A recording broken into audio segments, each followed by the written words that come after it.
کہانی ختم ہوئی اور ایسی ختم ہوئی کہ لوگ رونے لگے تالیاں بجاتے ہوئے۔ ستم کی داستان یہی ختم نہیں ہوئی تھی۔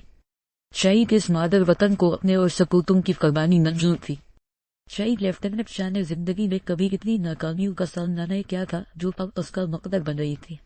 ایک اہم خبر سے آگاہ کرتے چلے، پاکستان کے دارالحکومت اسلام آباد سے 35 کلومیٹر دور واقع پاکستان آرڈیننس فیکٹری کے مرکزی دروازے پر 2 خودکش حملے ہوئے ہیں۔ وی اینکر کی چنداڑتی آواز نے شاہ سمیت پوری کیبنٹ کے پیروں تلے سے زمین نکلی تھی، جبکہ وی اینکر اپنی بات کو توڑ دیے جا رہی تھی۔ پولیس کے مطابق ان خودکش حملوں میں ہلاک ہونے والوں کی تعداد 40 سے زائد ہے۔ وہ آرڈیننس فیکٹری پاکستان کی سب سے بڑی فیکٹری ہے، جہاں لگ بھگ 25,000 کے قریب افراد کام کرتے ہیں۔ اب وی اینکر جائے وقوع کی داستان سنانے میں مصروف تھی۔ دشمن شاہ کی سوچ سے بھی آگے جا رہا تھا۔ حسبی اطلاع کے مطابق کسی بھی ملک کی دشمن گیر مہم کے لیے اسلحہ ایران کے ذریعے آنا تھا، لیکن یہ خبر صرف ان لوگوں کو گمراہ کرنے کو دی گئی تھی۔ حسب اور محب نے اسے تھوڑی دیر پہلے یہی خبر دی تھی کہ تفتان بارڈر پر آلریڈی اتنی سختی کی گئی ہے کہ وہاں کوئی مشکوک سرگرمی نظر نہیں آئی۔ شاہ کے قریب کیریئر پر در پر ہونے والی ناکامی ایک سوالیہ نشان بن چکی تھی۔ بچھڑا کچھ اس طرح سے کہ رت ہی بدل گیا۔ ایک شخص سارے شہر کو ویرا کر دیا۔ دریا نے اپنے ہاتھوں کی مہندی اتارنے کو اپنے ہاتھ نوٹ ڈالے تھے۔ چوڑی اور جس انداز میں توڑی گئی تھی، کلائیوں پر خون جم چکا تھا۔ دریا اصلی دنیا بسنے سے پہلے اجڑ چکی تھی۔ میجر ارسلان کو مکمل فوجی پروٹوکول کی مد میں اور اعزاز کے ساتھ سپرد خاک کر دیا گیا تھا۔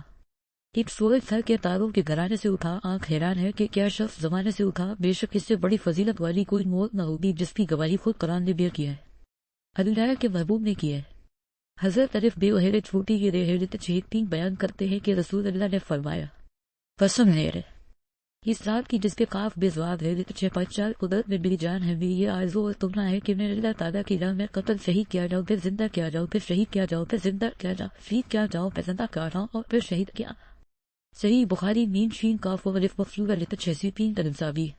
ارشاد اربانی ہے، تو ایسے اشخاص بھی ان حضرات کے ساتھ ہوں گے جن پر اللہ تعالیٰ نے انعام فرمایا، یعنی انبیاء اور صدیقین اور شہداء اور صالحین، اور یہ حضرات بہت اچھے رفیق تھے۔ سین و لت 603 انصاری سید کریمہ میں راہ خدا کے جب بعض شہیدوں کو الف ن بے چھوٹی یہ الف حمزہ لت 6 کے کو صدیقین کے بعد تیسرا مرتبہ عطا کیا گیا ہے۔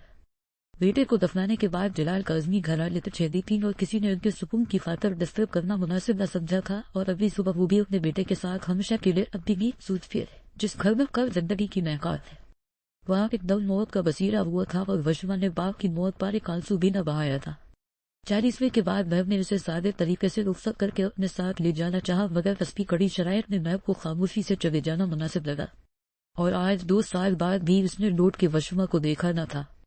وہ خودغرض تھا تو نہیں پر بن ضرور گیا تھا، اور ہر پل خود بھی بے چین گھومتا تھا، جبکہ وشما بھی دور خلاؤں میں نہ جانے کسے تلاش کرتی تھی، کیونکہ یہ تو طے تھا جانے والوں نے کبھی لوٹ کے نہیں آنا تھا، اور جس کو لوٹ کے آنا تھا اس کو وشما کی قسم نے روک رکھا تھا۔